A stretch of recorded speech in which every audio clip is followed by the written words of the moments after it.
Just before 3 a.m. on a cool autumn night in 2016, a family in Jacksonville, Florida, awoke to the noise of loud banging on their front door. Confused and a little frightened, they unlocked and opened their door to the surprise visitor. In the few minutes that followed, their lives were forever changed. A beloved husband had been killed, leaving a frightened widow and a shocked teenage daughter as the only witnesses. Except neither one of them had laid eyes on the killer. Today we're taking a look at a recently solved case from Florida that may have you treating your neighbors with a healthy bit of caution in the future. This is the story of how a man at the age of 48 who had a career in IT, a happy marriage, a loving daughter, and a life free of controversy could find himself the target of a murder plot. Let's take a look.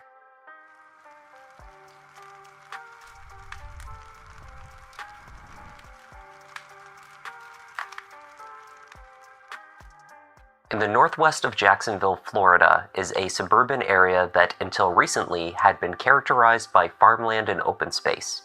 Now the sprawling city has extended outwards, and the neighborhood is a mixture of rural landscape and new housing developments.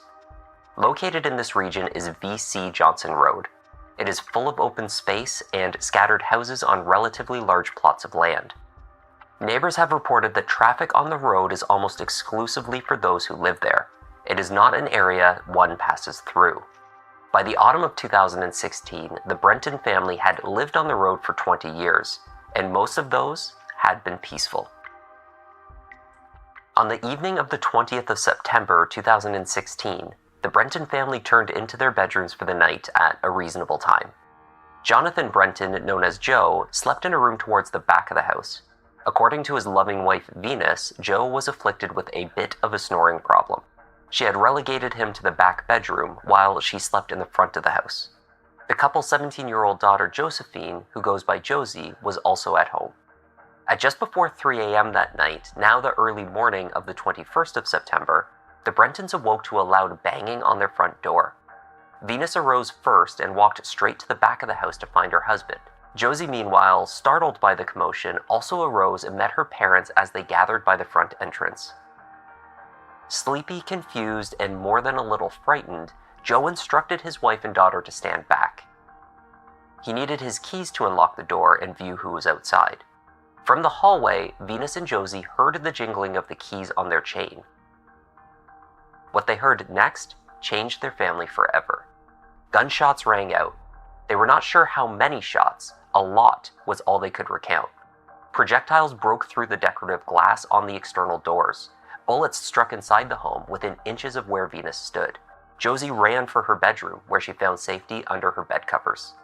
When the shots abruptly ceased, Josie heard only the sounds of a vehicle door, screeching tires, and the attacker making their escape from the property. Joe Brenton was motionless on the floor. From where she hid in the next room, Josie called 911.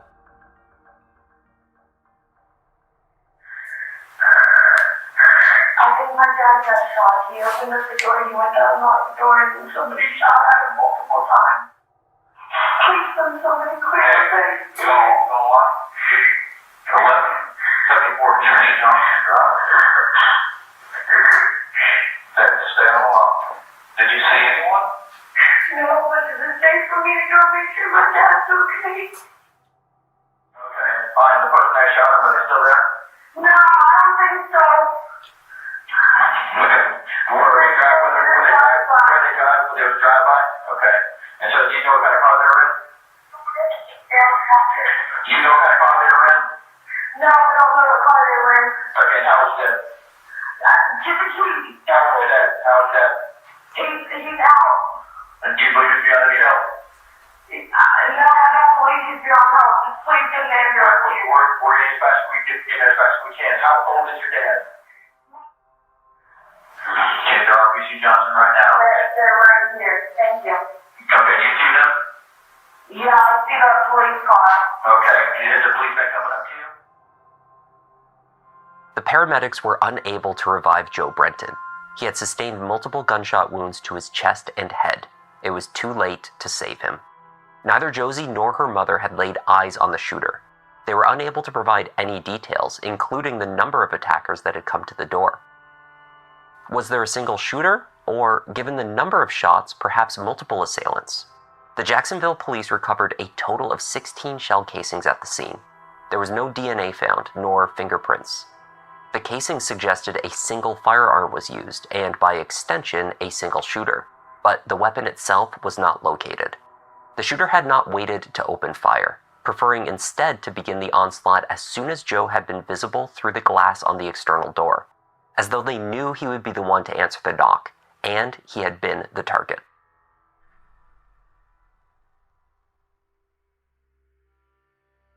Jonathan Joe Brenton had been 48 years old.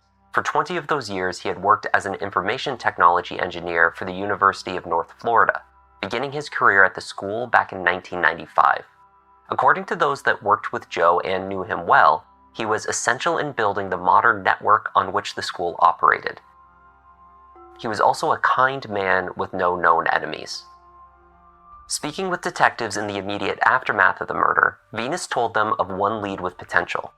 Both Joe and Venus Brenton had spent that day preparing their testimony for an upcoming trial.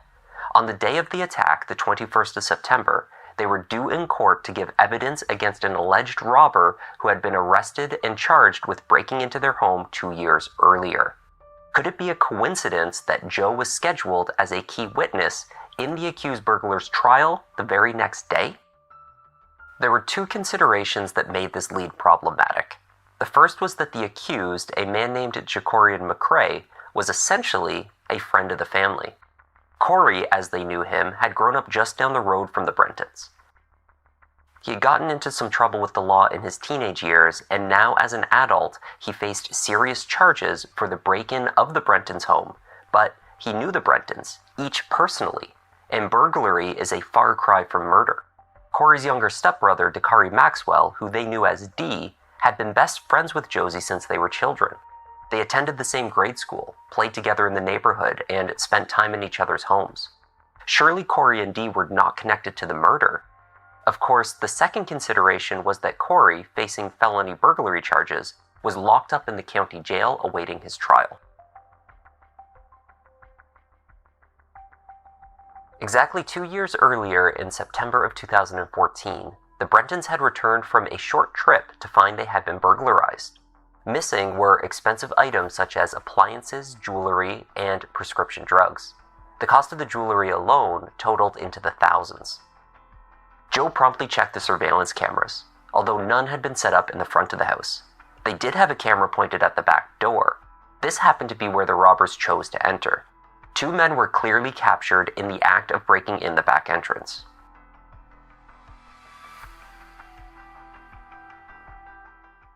I need to tell you, you come to my house. We were robbed, and we have it on film. Okay, were you guys home when it happened? No. Oh. We just came in the house.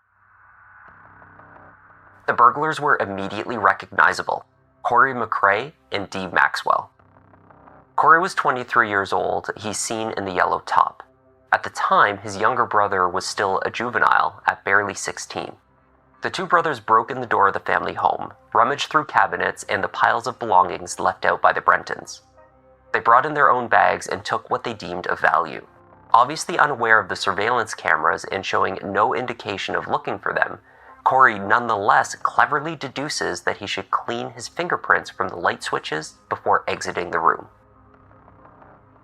By the autumn of 2016, Dakari had already been released from custody as a juvenile offender. His brother, however, had a previous history of encounters with law enforcement working against him.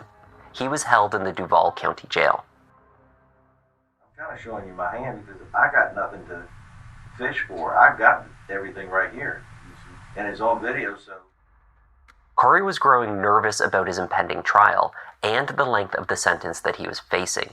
He believed he could be imprisoned for 15 to 30 years for the break-in.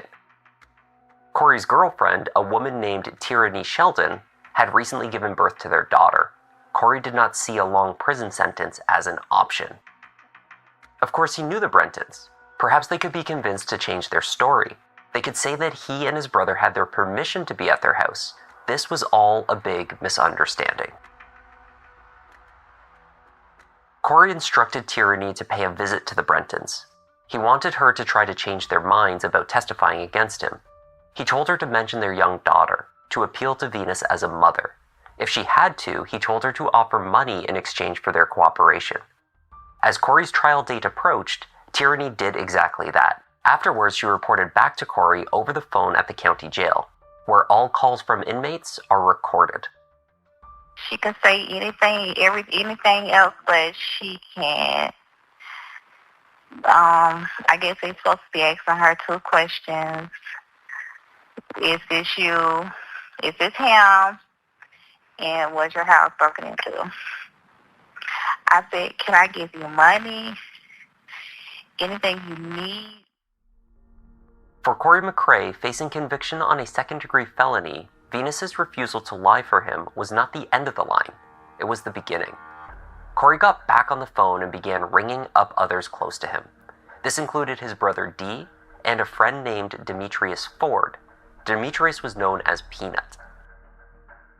But listen, on everything I love, bro, this so serious, bro. It's so serious, bro. Man, listen, bro. I know I said I just picked Jerry yesterday, bro. I go to trial tomorrow, bro. So D gon' handle up with you, man. Y'all boys handle up, man. You hear me? Corey began to arrange the murder of Joe Brenton from the Duval County Jail, seemingly oblivious to the jail's practice of recording all phone calls and in-person visitation. The plan was to recruit both Peanut and Dee to do the deed in advance of what he said was his deadline, the day Joe Brenton was due to testify against him. There were many plans posited. One involved the use of Molotov cocktails to burn the house down. This plan was scrapped, however, when they were called the home was made of brick, and so they thought it unlikely to catch on fire rapidly. The next plan involved knocking on the door and claiming to be someone from the city, then to open fire through the glass. This was the plan Corey outlined to his now 17-year-old brother Dee.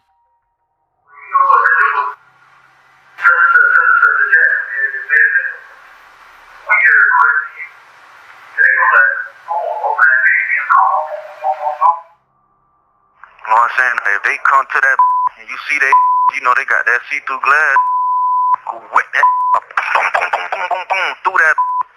You feel me? Corey's insistence of the necessity of the murder placed pressure on his younger sibling. When's this when I get sentenced, bro? When I get convicted, bro? 15 to 30 years, bro. Mandatory, you hear me? Mandatory. Do you hear me? Be smart about it, Corey told his brother. Keep your cool, keep calm, and think strategically. That's the only thing. Like today, plan and strategize. Don't panic, you feel me? See all you want to do. He makes his job done, you heard me? Yeah. I love y'all, man. Corey did see his brother the next day, at about 5 p.m. in the evening after the murder took place. Jacksonville police, having rapidly located and listened to the communications from the jailhouse, tracked down Dakari Maxwell and Tyranny Sheldon. They were at the county jail, visiting Corey, and, it seems, delivering the good news. Detectives watched on and listened as the visit unfolded. Corey reportedly laughed with joy or relief when told that the deed was done. When the visit was over, all 3 were arrested for murder. Was this planned? Nah, I don't know what y'all talking about. God bless their family, though. For Venus and Josie, the news that their former friends and neighbors were behind the murder of their beloved husband and father was a harsh blow. But it also raised serious concerns for their safety if they remained in the neighborhood. Venus told the local media it was not feasible for her family to stay in their home. She and Joe had been married for 20 years and lived together in their house for 25. But as the murder trial date approached, they determined that they could no longer stay. Time. I can't believe it. I'm very lost. If it wasn't for God, I'd have nothing. We're going to sell the home. It's not safe. His dad lives right down the street. They go back and forth every day, and so his mom and them can tell them everything that we're doing, when we're here, when we're not. So we live kind of scared. Scary because he's got so much pull, we don't even know if we can live here safely. sometimes we stay, sometimes we don't, depending on how safe we feel. Jacorian McCrae, against all odds, maintained his innocence. He faced a possible death sentence if found guilty. Knock on that door. You know that Daddy's going to be the one that comes to the door. They got that glass, that see-through shit, which they did. When the Daddy comes to the door, wet that shit up. Boom, boom, boom, boom, boom. You feel me?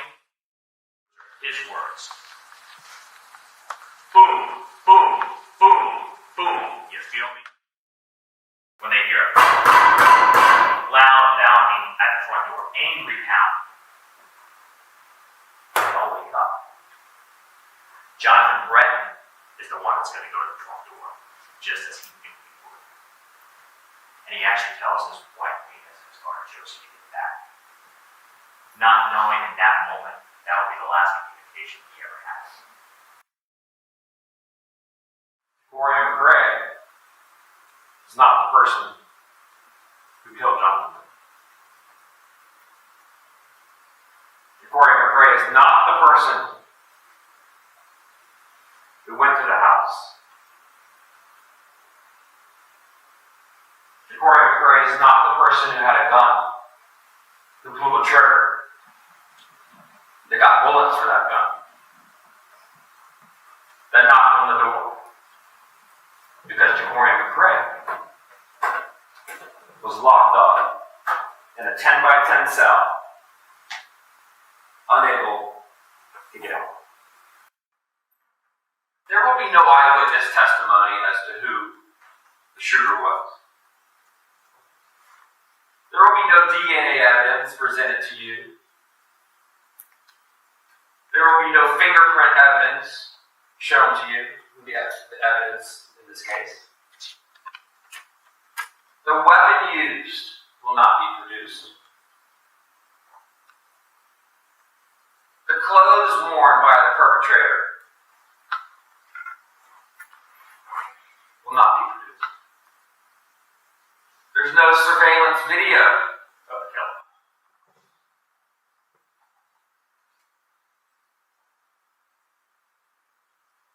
And there's no ballistic evidence found in Dakari Maxwell's room that linked him directly to the killing in this case. Aside from the lead detective, the prosecution had two key witnesses, Josie and Venus Brenton. They each took the stand on the same day, accompanied by an assistance dog, Grace, to help them through their testimony. Grace was positioned below the witness stand during the questioning. Josie spoke about her friendship with Dee and how close they had been only years earlier. Josie was able to identify the voices of her former friends, Corey and Dee, from the jailhouse recordings played aloud in court. Now, when you went to Garden City Elementary, did you meet an individual by the name of Dakari Maxwell? Yes, sir. Was he your age? Yes, sir. And did the two of you become friends? Best friends. What did you call him? D. Now, did Dakari Maxwell live near you? Right down the street. At 12 BC Johnson Road? Yes, sir. Within walking distance? Yes, sir. Now, as the two of you and Dakari Maxwell got older, did you go to different schools? Yes. But did you stay in touch with them? Yes, sir. Did you consider Dakari Maxwell to be a friend? Yes. Had you ever been to his home on BC Johnson Road? Yes, sir. More than once? Plenty of times. Did you ever meet his parents? Yes. In 2014, did you also get to know Dakari Maxwell's older brother, Jacorian McCrae? Yep. And what did you call Jacorian? Corey.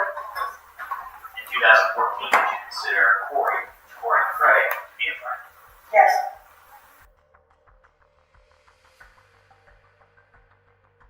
Venus told the jury about the chaos of the night of the shooting, how she had arisen to the sound of loud banging on her door and retrieved her husband.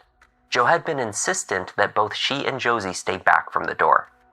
Venus also spoke about the visit that she had received on the 19th of September from Tyranny. She outright refused to entertain any offer to change her testimony about the robbery, and had made it clear that her husband was unwavering as well. 20th of 2016.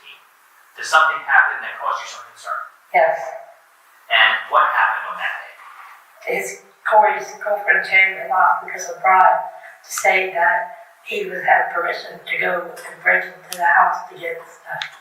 That he was allowed, that we allowed to. And just so we're all clear, when you say Corey, again, you're referring to this defendant. Yes, sir. And it was his girlfriend? Yes, sir. And so she offered you money? Yes, sir. And specifically to say or do what? To lie and say that we invited him into our home that he didn't break in. And where did she want you to say this? To this court. Was that at his trial? Yes. Did she say anything else about this defendant or her relationship with him? Yes, he said he had a newborn baby and that he was missing being a father and he was sorry for what he'd done. Did this defendant in fact have permission to be in your home on September 21st of 2014 when the burglary took place? No, sir, he did not. And so if you would have testified that he did, that would have been a lie? Yes.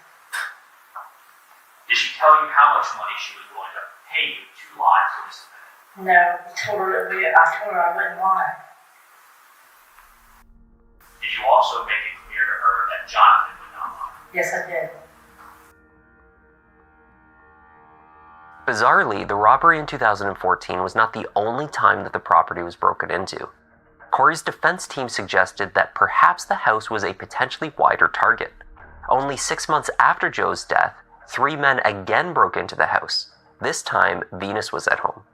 She recognized one of the men as a man named Curtis, but not his 2 accomplices. With so many incidents occurring in a relatively short period of time, how could anyone be certain that the shooting was related to Corey or his case? They had guns. No, they took my guns. Took your guns. And then when you actually got your gun, they took off, right? Correct.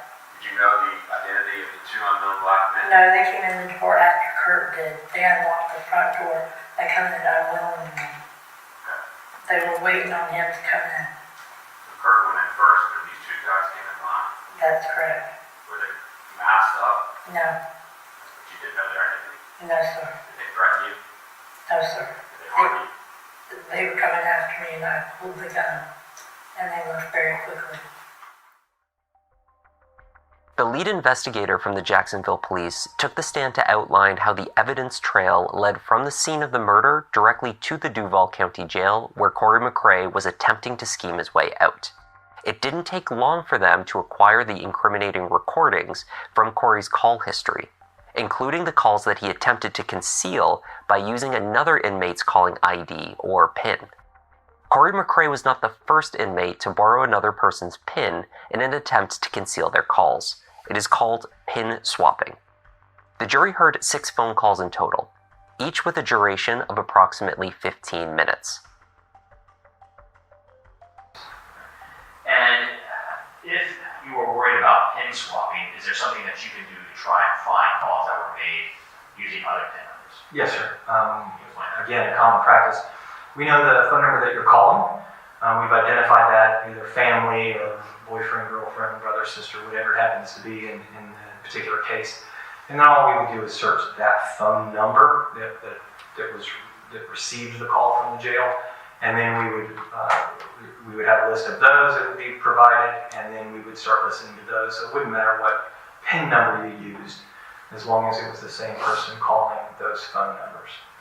So you could find any call from the jail made to a particular number once that number has been identified. And that's what we did with those 2 calls, 2 phone numbers in particular.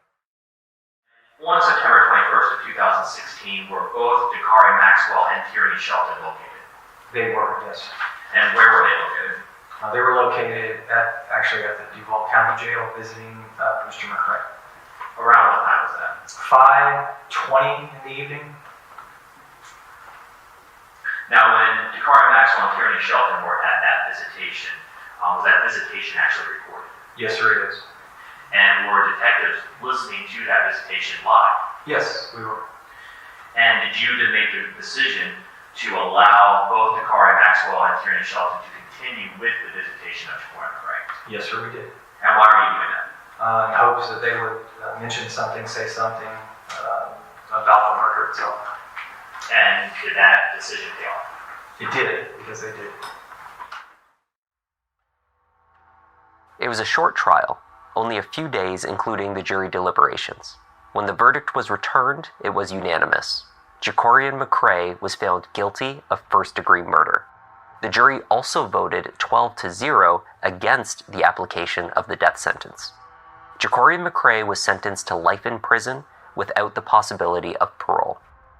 Corey's accomplices were also sentenced. Demetrius Ford, who was 19 years old at the time of the murder, had not directly taken part in the shooting of Joe Brenton. He did not join Dakari when he drove out to the Brentons that night, but he did know what had been planned. He pleaded guilty to criminal conspiracy. Similarly, Tierney Sheldon appeared to have been privy to the murder plot but did not participate. She pleaded guilty to one charge of tampering with a witness for her attempts to persuade Venus to change her testimony.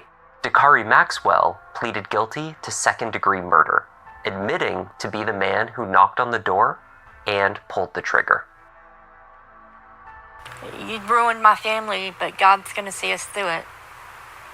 And you tore your brother's life up.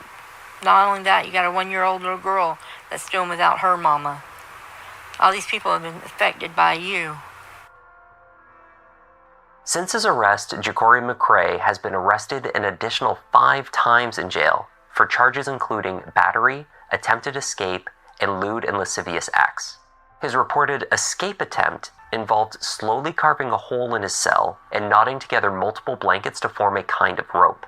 He was found out and his efforts spoiled long before he could enact any of the later stages of his escape plan.